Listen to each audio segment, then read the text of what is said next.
Hello, welcome to Krishna Technical Pathshala. ये हमारा तब थर्ड वीडियो है जिसमें हम लोगों ने क्या करना है, उसके आगे क्वेश्चंस को स्टडी करना है। ओके, तो देखते हैं हम लोग क्वेश्चंस यहाँ पे।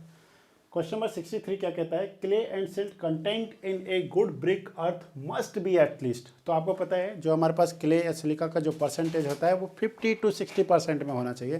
That's means which option is correct? A option is correct. Next है, which of the following impart red colour. Please ध्यान से देखिए इस पे। जब भी टू इम्पार्ट कलर होता है तो आपको पता है कौन रिस्पॉन्सिबल है, who is responsible? Iron oxide.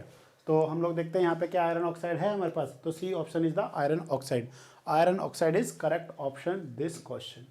Next है, which gradient of good brick earth added in small quantity during the manufacturing of brick to give yellow into brick and decrease shrinkage. तो आपको पता है येलो टिंट जो provide करता है वो कौन होता है? वो मैग्नीशिया होता है। ओके, इसको स्मॉल क्वांटिटी में प्रोवाइड किया जाता है 5 to 6% में। नेक्स्ट है, match the grade of the bricks with its compressive strength according IS 1077। Please इस कोड को आपने याद रखना है, 10771992 and select the correct answer as per codes given below. दो कोड आपने ध्यान देने हैं, IS 10771992 और सेकंड जो कोड है वो आपने याद रखना IS 34951992। देखिए, as per this code IS 34951992 के अकॉर्डिंग हम लोग क्या करते हैं, टेस्ट करते हैं, टेस्ट ऑफ ब्रिक। ठीक है, और जो हमने क्या कर रखा है, ब्रिक का क्लासिफिकेशन कर रखा है बेस्ड ऑन कंप्रेसिव स्ट्रेंथ, तो उसमें हम लोग क्या करते हैं, इस कोड को भी देखते हैं। तो इसलिए इस कोड के बेसिस पे हमने क्या कर रखा है यहाँ पे, तो ये देख रखा है। तो ये दोनों कोड एग्जाम में आए हुए हैं। फर्स्ट है हमारे पास नॉट लेस देन 140 kg पर centimetre square, not less than 105, third 70 और 35। तो आपको पता है ये तीनों तो आपको याद हैं। 105 किस में आता है बोलिए? ग्रेड यहाँ पे ABC दे रखे हैं, क्लास 1, क्लास मतलब class A, class B, class C, class D, इस तरीके से। तो यहाँ पे ग्रेड A जो है वो हमारे पास किसके लिए है? 105 के लिए। 70 किसके लिए? क्लास B के लिए है। 35 किसके लिए? क्लास C के लिए है। और जो 140 है वो किसके लिए है? ग्रेड A के लिए है। ये क्वेश्चन एक्चुअल में ESC में पूछा गया है। ठीक है, तो हमने इस क्वेश्चन को ध्यान देना है। ए का कौन सा ऑप्शन है? सेकंड। तो ए का सेकंड ऑप्शन में सी ऑप्शन हो सकता है, बस सी ऑप्शन हो सकता है। बाकी सब में ए का क्या है? First option. ए का फर्स्ट ऑप्शन हो सकता है क्या? नो। तो हमें बाकी सबको चेक करने की बिल्कुल भी ज़रूरत नहीं है, बट फिर भी हम लोग चेक कर लेते हैं। बी का 1 है क्या? बी का 1, यस बी का 1 है। सी का थर्ड है। डी का क्या है? फोर्थ है। तो ऐसे क्वेश्चंस होते हैं जो बहुत ही इंटरेस्टिंग क्वेश्चंस होते हैं। एक बार अगर एक का कॉलम, एक का क्या है आंसर मैच कर जाए तो बाकी सब तो ईजी हो जाते हैं। ठीक है ना। नेक्स्ट देखते हैं, the temperature at which bricks are burned in kiln varies from. ये सारे ESC के क्वेश्चन हैं, प्रीवियस ईयर्स के। ओके, ESC के। तो यहाँ पे जो टेम्परेचर है आपको पता है वो कितना होना चाहिए था? हम लोगों ने लिखा था 900 degree centigrade to 1200 degree centigrade लेकर के चलते हैं। कितना लेके चलते हैं? 900 degree centigrade to 1200 degree centigrade के बीच में हम लोग क्या करते हैं? ब्रिक को बर्न करते हैं इन किल्स। ठीक है ना। बट आपको यहाँ पे क्या दे रखा है? 800 to 1000, 1000 to 1200, 1200 to 1500। तो which option is correct? C option is correct. Next है हमारे पास question number 68, for ornamental work which types of bricks is an are preferred. तो फर्स्ट है हमारे पास silica brick, silica lime bricks, bricks produce in autoclaves. जो silica lime BRICS होता है यहाँ पे 80 to 85% हम लोग क्या करते हैं? सिलिका का यूज़ करते हैं। और सिलिका जो होती है वो शेप को मेंटेन करती है। ध्यान से समझना, शेप किसके कारण आती है? एलुमिना के कारण आती है। पर उस शेप को मेंटेन कौन करके रखता है? सिलिका रखता है। इसलिए हम लोग यहाँ पे किसका यूज़ करते हैं? सिलिका लाइम ब्रिक का क्या करते हैं? यूज़ करते हैं ऑर्नामेंटल वर्क में। दूसरा है ब्रिक्स प्रोड्यूस इन ऑटोक्लेव्स। इसको हम लोग ऑटोक्लेव्स में क्या करते हैं? प्रिपेयर करते हैं। वहाँ पे टेम्परेचर को मेंटेन करके रखना पड़ता है, क्योंकि आपको पता है ऑर्नामेंटल वर्क्स और जितने भी हमारे पास आर्किटेक्चर पॉइंट ऑफ व्यू से हमको अट्रैक्टिव ब्रिक्स चाहिए, तो इसलिए हमको ऑटोक्लेव्स में यूज़ करते हैं।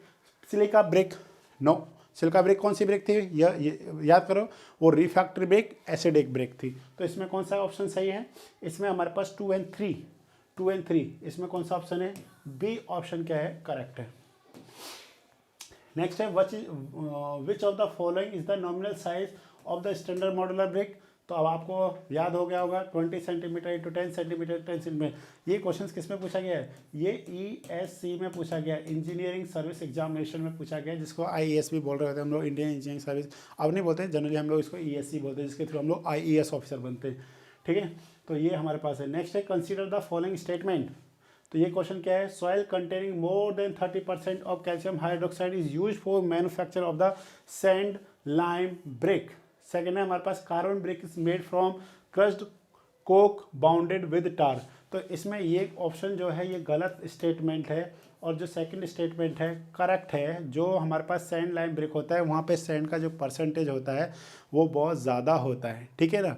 तो इसका ये ऑप्शन हमारे पास गलत है। सेकंड स्टेटमेंट आपको याद रखना पड़ेगा, magnesia carbon brick is made from the crushed coke bounded with tar होता है। तो इसमें हमारे पास सेकेंड ऑप्शन ही क्या है? करेक्ट है। ओके, नेक्स्ट हम लोग देखते हैं efflorescence of brick is due to excessive burning of bricks. No, अगर एक्सेसिव बर्निंग ऑफ ब्रिक्स होती है तो उसके अंदर इफ्लोरेसेंस ऑफ ब्रिक नहीं होता है, उसको हम लोग झामा ब्रिक बोलते हैं। कौन सा बोलते हैं? झामा ब्रिक बोलते हैं, ठीक है। High silt content in the brick के लिए no, high porosity of the brick no, soluble salt present in the present के लिए। तो जो सॉल्युबल साल्ट होता है, मैंने आपको बताया था, जब भी सॉल्युबल जो साल्ट होता है वो जब वाटर के कांटेक्ट में आता है तो ये साल्ट क्या हो जाता है? डिजोल्व हो जाता है। डिजोल्व होने के कारण ये किस पे आ जाता है? सरफेस पे आ जाता है, और बाद में यही क्या कर रहा होता है? हमारे को इफ्लोरेसेंस के रूप में दिखाई दे रहा होता है, जो पैचेज होते हैं वाइट एंड ग्रे कलर के टाइप में, तो उसी को हम लोग क्या बोलते हैं? इफ्लोरेसेंस। ये किसके कारण होता है? ये प्रेजेंस ऑफ साल्ट्स के कारण होता है। नेक्स्ट हम लोग देखते हैं which one of the following procedure is applied to determine the soundness of the brick. Soundness of brick का मतलब क्या है? यहाँ पे हम लोग सीमेंट वाला साउंड नहीं कर रहे हैं, पहले ध्यान देना। वहाँ पे अनसाउंड का मतलब होता है वॉल्यूम का चेंजेज होना, ठीक है। यहाँ पे साउंडनेस का मतलब क्या है? साउंड, आवाज़ से मतलब है। तो हम लोग क्या करते हैं कि दो ब्रिक्स लेते हैं, उन दो ब्रिक्स को एक दूसरे के साथ में क्या करते हैं? स्ट्रक्ट करते हैं। तो वहाँ पे कैसी आनी चाहिए? एक मेटेलिक या फिर क्लियर रिंगिंग साउंड वहाँ पे प्रोड्यूस होनी चाहिए। अगर उसको करता है तो वही क्या होता है? यहाँ पे साउंडनेस टेस्ट होता है इस तरीके का। तो emerging the brick under water for 16 hours and determine quantity of water absorb by the brick. तो ऐसे थोड़े नहीं हम लोग करते हैं, ठीक है, ये स्टेटमेंट गलत है। Emerging the brick under water for 24 hour and determining the its expansion using Le चार्टे एपरेटस। ये हम लोग किस में करते थे? ये सीमेंट का साउंडनेस टेस्ट में करते हैं, ओके। तो ये हम लोग ब्रिक में नहीं करते हैं। Taking two bricks, hitting one against the other and observing whether they break or not and type of sound produce while heating. तो यहाँ पे हम लोग देखते हैं ये इसका ऑप्शन क्या है? सही है। और स्ट्रेचिंग द ब्रिक, ये तो किसको बताता है? हार्डनेस को बताता है। नेक्स्ट हमारे पास number of bricks required per cubic metre of brick masonry. Please ध्यान से समझना इसको। यहाँ पे क्या है? ब्रिक मैसनरी में कितने ब्रिक्स की ज़रूरत पड़ती है? दो क्वेश्चंस हमारे एससी में पूछे गए हैं। एक तो ब्रिक मैसनरी में आप कितने 1 मीटर क्यूब में। तो हम लोग यहाँ पे अगर बात करते हैं टोटल जो हमारे पास क्या है? वॉल्यूम है। टोटल वॉल्यूम जो हमारे पास है वो कितना है? बोलिए। वो हमारे पास है 1 मीटर क्यूब। अगर आप बात करते हैं डायमेंशन, ठीक है ना, डायमेंशन ऑफ ब्रिक, तो यहाँ पे ब्रिक कौन सी डायमेंशन की बात कर रहे हैं आप? ये हम लोग जो बात कर रहे हैं वो ब्रिक मैसनरी की बात कर रहे हैं। तो वो कौन सा हो जाएगा हमारे पास? वो हो जाएगा नॉमिनल डायमेंशन जो है। तो वो कितना हो जाएगा हमारे पास? 20 सेंटीमीटर इंटू 10 सेंटीमीटर इंटू कितना हो जाएगा? 10 सेंटीमीटर होगा। इसका मतलब हम लोग अगर बात करते हैं वॉल्यूम ऑफ 1 ब्रिक, जो हमारे पास क्या है? 1 ब्रिक है, तो उसका अगर आप देखेंगे तो वो हो जाएगा हमारे पास, सेंटीमीटर को आप मीटर में चेंज करिए, 0.2 मल्टीप्लाई 0.1 मल्टीप्लाई 0.1, ये क्या आ जाएगा? मीटर क्यूब में आएगा।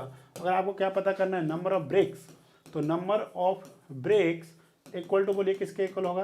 टोटल जो भी हमारे पास क्या है? वॉल्यूम डिवाइड में क्या हो जाएगा? Volume of 1 brick, volume of 1 brick. तो आप जब यहाँ पे देखेंगे तो ये हमारे पास किसके इक्वल हो जाएगा? 1 मीटर क्यूब डिवाइड में 0.2 मल्टीप्लाई 0.1 मल्टीप्लाई 0.1। आप जब सॉल्व करेंगे तो इस पॉइंटों को जब हटाएंगे तो ऊपर कितना आ जाएगा? 1000/2 कैंसिल होकर के 500। तो हाउ मेनी ब्रिक्स? बोलिए 500। That's mean C option is correct answer this question. तो इस तरीके से आप क्या कर सकते हैं? ब्रिक का पता कर सकते हैं कि 500 ब्रिक किस तरीके से आती हैं। ओके, नेक्स्ट हम लोग देखते हैं यहाँ पे नेक्स्ट है हमारे पास the bricks which are extensively used for basic refractory. तो आपको पता है बेसिक रिफैक्ट्री ब्रिक्स में हम लोग किसका यूज़ करेंगे, बोलिए। बेसिक रिफैक्ट्री जो फर्नेसेज है उसमें हम लोग दो तरीके की ब्रिक का यूज़ करेंगे, एक होगा हमारे पास मैग्नीशिया ब्रिक और सेकंड वन होगा हमारे पास बॉक्साइट ब्रिक। तो हमारे पास which option is correct, magnesite brick. बोले क्रोम ब्रिक का यूज़ कब करते हैं, जब हमारे पास क्या होता है न्यूट्रल होता, और सिलिका ब्रिक का हम लोग कब यूज़ करते हैं, जब हमारे पास क्या होता है एसिडिक फर्नेस होता है। नेक्स्ट है when the deposits of efflorescence is more than 10% but less than 50% of the exposed area of the brick the presence of efflorescence is. ये जो क्वेश्चन है ये हमारे पास ESE 2020 के प्री में आई हुई है, ठीक है ना। ये प्रीलिम्स में ये क्वेश्चन आया था 2020 में कि जो एफ्लोरेसेंस है अगर वो ब्रिक के 10% से ज़्यादा और 50% से कम एरिया को क्या करता है एक्सपोज करता है, तो उसको हम लोग क्या किस कैटेगरी में हम रखेंगे, nil, slight, moderate, heavy and serious. तो मैंने आपको जहाँ पे फ्लोरेसेंस टेस्ट के बारे में कराया है मैंने आपको बताया है अगर ब्रिक के किसी भी पार्ट को कवर नहीं करता है या बिल्कुल टू स्मॉल पेज क्या होते हैं डॉट्स होती हैं तो उसको हम लोग नील में कंसीडर करके चलते हैं। अगर लेस देन 10% एरिया को एक्सपोज करता है तो उस केस को हम लोग स्लाइट एफ्लोरेसेंस बोलते हैं। अगर 10% से ज़्यादा 50% से कम एरिया को कवर करता है तो उसको हम लोग क्या बोलते हैं, मॉडरेट बोलते हैं। इफ़ 50% से ज़्यादा एरिया को क्या करता है, कवर अप करता है, बट वो पाउडर फॉर्म में क्या नहीं आता है, ऊपर नहीं आ रहा होता है, तो उसको हम लोग क्या बोलते हैं, हैवी बोलते हैं। अगर वही जो हमारे पास क्या है सॉल्ट्स है वो पाउडर फॉर्म में अगर ऊपर आता है, बिल्कुल झरने लगता है, तो उस केस को हम लोग सीरियस बोलते हैं। तो आप जब हमारे वीडियो लेक्चर्स पढ़ेंगे थ्योरी वाले तो मुझे नहीं लगता ये क्वेश्चन बहुत टफ था, इस क्वेश्चन को सॉल्व किया जा सकता था। ओके, ऐसे ऐसे कुछ क्वेश्चन आते हैं जिनको हम लोग इजीली सॉल्व कर सकते हैं। नेक्स्ट है question number 77, consider the following statement about 25% of alumina in brick earth imparts the plasticity. तो आपको पता है जो ब्रिक में एलुमिना का परसेंटेज होता है वो 20 to 30% होता है और वो क्या करता है, टू इम्पार्ट प्लास्टिसिटी करता है। That's means first option is correct, ठीक है। ओके, सेकेंड ऑप्शन है iron pyrite present in brick earth preserve from of the brick at high temperature. Okay, इस ऑप्शन को देखते हैं बाद में। Presence of weights in brick earth makes the brick unsound. ये बिल्कुल क्या है, सही है। जो घास फूस पत्ते होते हैं वो ब्रिक को क्या कर रहे होते हैं, अनसाउंड कर रहे होते हैं। नेक्स्ट हमारे पास क्या है, आयरन पायराइटिस जो होती है जब हम लोग क्या करते हैं हाई टेम्परेचर प्रोड्यूस करते हैं तो उससे प्रिजर्व नहीं करती है, ऑलरेडी वहाँ पे क्या होते हैं वार्पिंग प्रोड्यूस होती है। वार्पिंग का मतलब क्या है, वो मतलब इस तरीके से हो जाती है, ब्रिक है तो इस तरीके से हो जाती है। ट्विस्टिंग का मतलब होता है इस तरीके से ब्रिक का होना और ब्रिक का इस तरीके से वार्प हो जाना। तो आयरन पायराइटिस ये प्रिजर्व नहीं करता है, ये तो हाई टेम्परेचर में और डिफेक्ट प्रोड्यूस करता है। तो that's means second option is wrong. तो जिसमें सेकेंड ऑप्शन उसको हटा दो, ये हट जाएगा, ये हट जाएगा, ये ऑप्शन आपका करेक्ट हो जाएगा। ओके, नेक्स्ट देखते हैं। The most important purpose of the frog in a brick is to. ये क्वेश्चन मैंने ऑलरेडी 50 क्वेश्चन से जो फर्स्ट वीडियो कराए थे उसमें कराया हुआ था। मैं आपको बताना चाहता हूँ ये क्वेश्चन कराने का मतलब दोबारा ये नहीं है कि मैंने रिपीट करना है क्वेश्चंस का नंबर बढ़ाना, नो। मैं आपको इस क्वेश्चन के मीडियम से ये बताना चाहता हूँ कि ESC के क्वेश्चंस किस तरीके से JEE SDO के एग्जाम्स में पूछे जाते हैं। दैट्स मीन्स जो प्रीवियस ESC एग्जाम्स हैं के क्वेश्चंस हैं और जो हम लोग लास्ट 20 ईयर्स का आपको बोले हैं कराने का हर सब्जेक्ट का, तो वो इसीलिए कराए जा रहे हैं कि जो स्टूडेंट्स हमारे यहाँ से प्रिपरेशन कर रहे हैं हम उनके जो सिलेक्शन को क्या कर सकें, इजीली करवा सकें। ओके, इसीलिए क्वेश्चंस कराए जा रहे हैं। तो प्लीज़ आप इनको स्टडी करिए। The most important purpose of the frog in a brick is to, क्या होता है मोस्ट इंपॉर्टेंट, फ्रॉम की joint between the brick and mortar होता है। ओके, नेक्स्ट है हमारे पास bricks are burn at a temperature range. तो किस टेम्परेचर रेंज पे आएगा, तो वो हमारे पास हो जाएगा 900 to 1200 डिग्री सेंटीग्रेड पे होगा। रिपीटेड क्वेश्चन है, a good brick should not absorb water by weight more than, तो कितना होगा बोलिए, 20% होगा। नेक्स्ट क्वेश्चन है which of match list 1 metals और एलॉयज। यहाँ पे आपको मेटल्स एलॉयज गिवन कर रखे हैं force with list two their common use and select the correct answer using the code given below. तो देखिए आपको पता है स्टील बार्स का हम लोग किस में यूज़ करते हैं, रेनफोर्समेंट सीमेंट कंक्रीट में यूज़ करते हैं। दैट्स मीन्स A3 में A3 हमारे पास A भी हो सकता है और C भी हो सकता है, D भी हो सकता है, सॉरी ठीक है D भी हो सकता है बट B ऑप्शन नहीं हो सकता है। सेकंड हम लोग देखते हैं, सेकंड है हमारे पास जिंक। जिंक का जो हम लोग यूज करते हैं वो किस में करते हैं, कोरोटेड रूफ शीट्स में करते हैं। तो मतलब हमारे पास बी का 4 आना चाहिए, तो वो सिर्फ ओनली कौन सा ऑप्शन सही है, डी ऑप्शन करेक्ट है। तो बाकी आप उसको क्या कर सकते हैं, मैचिंग कर सकते हैं। तो इस तरीके से हमने देखना होता है, एक ऑप्शन कभी एक को क्या करने से, मैचिंग करने से हमारा आंसर आ जाता है। कभी कभी हमको 2 करना पड़ता है, कोई कोई इतना कॉम्प्लिकेटेड होता है कि हमको 3 करने पड़ते हैं, ठीक है ना। जनरली आंसर हमारे 2 ऑप्शन को करेक्ट मैचिंग करने से ही आंसर्स बन जाते हैं। ओके, नेक्स्ट है for good bonding in brick of uniform in size, all BRICS need not be uniform size, beds must be used in alternate course only, vertical joint in alternate course should fall in plum. तो इसका ये brick masonry का question है, ठीक है। तो इसका answer C है, अभी आप याद रख सकते हैं। जब आप क्या करेंगे, बिल्डिंग कंस्ट्रक्शन पढ़ेंगे तो वहाँ पे आप इस चीज़ को देख पाएंगे। ओके, नेक्स्ट है हमारे पास king closer are related to, ये सारे एसी में क्वेश्चन आए हुए हैं इसलिए मेरे को बताने पड़ रहे हैं, ठीक है। अदरवाइज ये क्वेश्चन हमारे जो बिल्डिंग कंस्ट्रक्शन हम लोग पढ़ेंगे वहाँ पे आप लोग क्वेश्चन सॉल्व करेंगे। King closers are related to, queen closer या क्वीन क्लोजर जो होते हैं ये किससे रिलेटेड होते हैं, ये सब ब्रिक मैसनरी से रिलेटेड है। ओके, ब्रिक मैसनरी में हम लोग किंग क्लोजर का यूज़ करते हैं। ए good brick when emerged in water bath for 24 hours should not absorb more than, जो भी हमारे पास गुड क्वालिटी ब्रिक्स होती है वो 20% से ज़्यादा वाटर को ऑब्जॉर्व नहीं करती है जब आप उसको किसी भी वाटर बाथ में 24 आवर के लिए क्या करते हैं, इमर्ज करते हैं। पर ध्यान देना है कि 20% is what, 20% of its dry weight, not a saturated weight. Yes और नो, इट्स ड्राई वेट। तो इसलिए हमने जब भी कोई भी स्टेटमेंट बोलते हैं तो उसके पीछे आपने ध्यान देना है 20% of its dry weight. Okay, next है हमारे पास question number 84, IS code specification that the compressive strength of brick shall be determined by keeping the brick. जब आपको कंप्रेसिव स्ट्रेंथ फाइंड करना होता है तो मैंने आपको बताया था जो टेस्टिंग ऑफ ब्रिक्स में मैंने आपको चारों टेस्ट कराए थे, compressive strength test, water absorption test, efflorescence and dimension test. और all 4 test are important for exam point of view. तो हम लोग वहाँ पे देखते थे, जब हम लोग क्या करते थे, ब्रिक को लेके चलते थे, तो उस ब्रिक में ध्यान से समझना प्लीज़, आपको समझाने के लिए 3D में थोड़ा सा ऐसा करना पड़ रहा है, जो कि एंगल्स जो होते हैं 90 डिग्री के होते हैं ब्रिक में, ठीक है। तो हमने देखा था कि जो यहाँ पे क्या होता है, फ्रॉग होता है, इस फ्रॉग को हमने क्या करना होता है, फिल करना होता है, ठीक है, फिल करना होता है। और इस तरीके से हम लोग इसमें क्या करते हैं, by help of the cement mortar से पहले फ्रॉग को फिल कर देते हैं। उसके बाद हम लोग क्या करते हैं, पहले सबसे पहले आपने ब्रिक लेना है, उस पर आपने देखना है कि वो यूनिफॉर्म शेप है या नहीं है। यूनिफॉर्म शेप में है तो आपने ब्रिक को क्या कर देना है, वाटर में इमर्ज कर देना है फॉर 24 आवर। आपने ब्रिक को वाटर में से बाहर निकालना है, फिर आपने फ्रॉग का क्या करना है, फिलिंग करना है by help of the cement mortar 1:3, 1 part of cement 3 part of sand, ठीक है ना। और फिर आपने क्या करना है, फिर आपने क्या करना है, उस ब्रिक को कितने डेज के लिए, 3 डेज के लिए आपने उसको किस में रख देना है, आपने उसको वाटर में रख देना है फॉर हार्डनिंग। 3 डेज 7 डेज, ठीक है ना, 7 डेज के लिए हमने क्या कर देना है, उसको वाटर में रख देना है।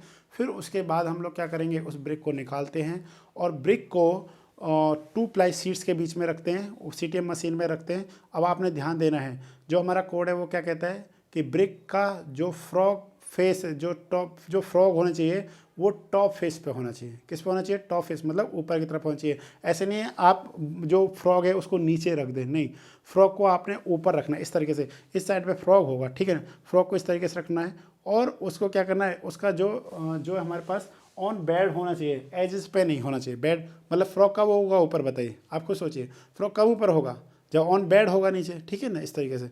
तो हमारे पास यहाँ पे जो ऑप्शन है ऑन एज गलत, तो जिसमें 1 1 है उसको आप हटा दो, एक ही ऑप्शन है। ऑन बेड सही है, मतलब जिसमें 2 है वो सही हो सकता है, ओके, 2 इसमें नहीं है, ठीक है, 1 हमारा गलत था। तो अब ऑप्शन हमारे पास आ गए B and D। After soaking in water 2 hour, 2 hour का कोई मतलब नहीं होता है, कितना होता है 24 hour, that's means D option is correct.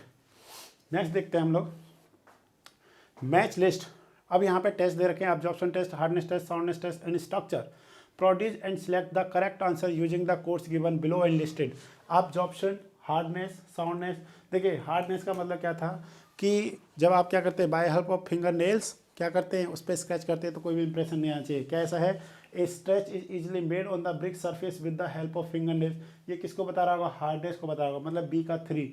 A option हो सकता है या फिर B ऑप्शन हो सकता है। ये ऑप्शन आपके दोनों क्या हो गए, गलत हो गए। उसके बाद साउंडनेस, जब आप 2 ब्रिक्स को लेते हैं और स्टक करते हैं तो उसमें क्या आना चाहिए, मैट्रिक साउंड आनी चाहिए।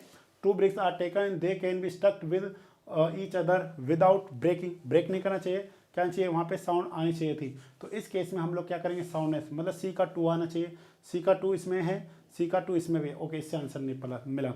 नेक्स्ट डिफरेंस, नेक्स्ट देखते हैं हम लोग absorption, water absorption, difference in weight between the brick emerged in water for 16 hours and its dry weight. तो ऑब्वियसली ये किसको बताता है, वाटर अब्जॉर्प्शन को बताता है कि एक ब्रिक आपने ली, उसको 24 आवर, यहाँ पे 16 आवर दे रखा है, डजंट मैटर, आपने क्या करना है उस ब्रिक को वाटर में रखना है, 16 आवर के बाद आप ब्रिक को क्या कर रहे हैं, बाहर निकाल रहे हैं, तो कितने वाटर को ऑब्जर्व किया है माइनस इट्स ड्राई वेट, उसके ड्राई वेट को क्या कर दीजिए, उसमें से सब्ट्रैक्ट कर दीजिए, तो आपको मिल जाएगा अब्जॉर्प्शन। दैट्स मीन्स ए का क्या होना चाहिए, 4 होना चाहिए, तो ए का 4, ये ऑप्शन गलत हो गया, बी ऑप्शन क्या हो गया, सही हो गया। दैट्स मीन जो फर्स्ट ऑप्शन है, a brick is to be broken for the test, ये किस में आ जाएगा, स्ट्रक्चर में आ जाएगा।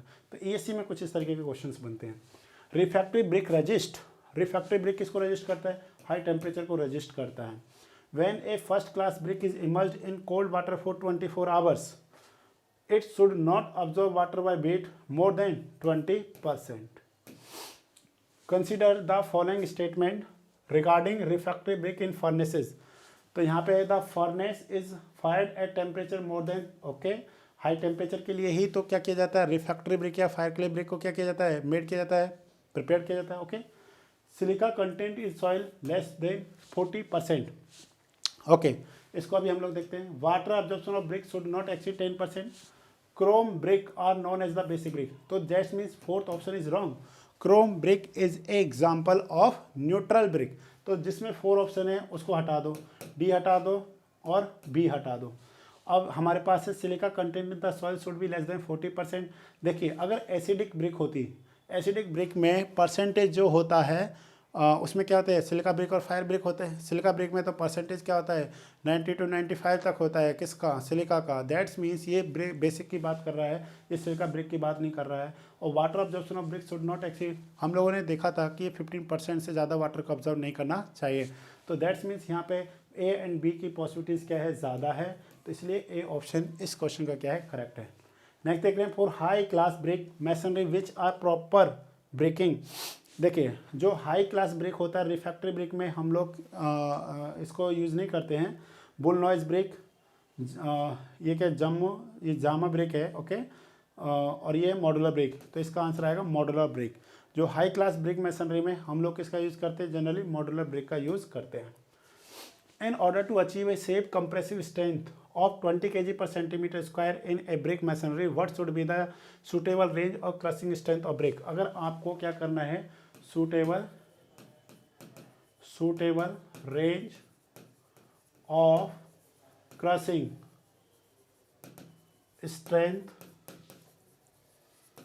of brick, अगर आपको पता करना है तो इसमें आपको सिंपली क्या करना पड़ेगा। देखिए सबसे पहले आपको क्या पता होना चाहिए, factor of safety of brick पता होना चाहिए, तो हम लोग यहाँ पे 4 लेकर के चलते हैं, ध्यान देना, ओके।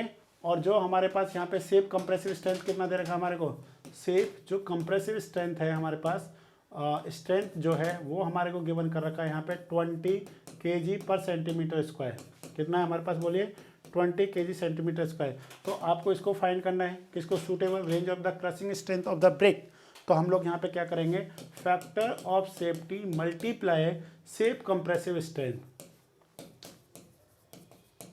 तो आपके पास जो आंसर आएगा वो हमारे पास कितना है, बोलिए 4 × 20, तो ये कितना हो जाएगा हमारे पास 80 kg पर सेंटीमीटर स्क्वायर के इक्वलेंट होगा। किसके इक्वल होगा, 80 kg पर सेंटीमीटर स्क्वायर के इक्वल होगा। दैट्स मीन्स आपका आंसर 80 किसकी रेंज में आ रहा है हमारे पास, बोलिए जो हमारे पास 80 आ रहा है वो हमारे पास 70 kg पर सेंटीमीटर स्क्वायर टू 105 kg पर सेंटीमीटर स्क्वायर के बीच में चाहिए। तो प्लीज़ आपने इस डाटा को थोड़ा सा क्या रखना है, याद रखना है। Factor of safety for brick के केस में कितना चलता है, 4 लेकर के चलते हैं, okay. Consider the following statement, तो यहाँ पे क्या है, strength of brick masonry is influenced by the type of mortar. Brick masonry with lime mortar achieve full strength earlier than cement mortar masonry. Mortar strength decide the strength of masonry. तो इसमें जो B option है ये गलत है। Brick masonry with lime mortar achieve full strength earlier than cement, ये गलत option है, ठीक है। बाकी हमारे पास क्या है, सही है, तो इसका मतलब क्या है, second option is wrong, okay. 1 और 3, ओके, इसमें 1 और 3 नहीं है। Mortar strength decide the strength of masonry, okay. Mortar strength decide the strength of masonry, which of these statement is oblique are correct. तो 1 2 3, 1 only, 1 and 2 only and 3 only.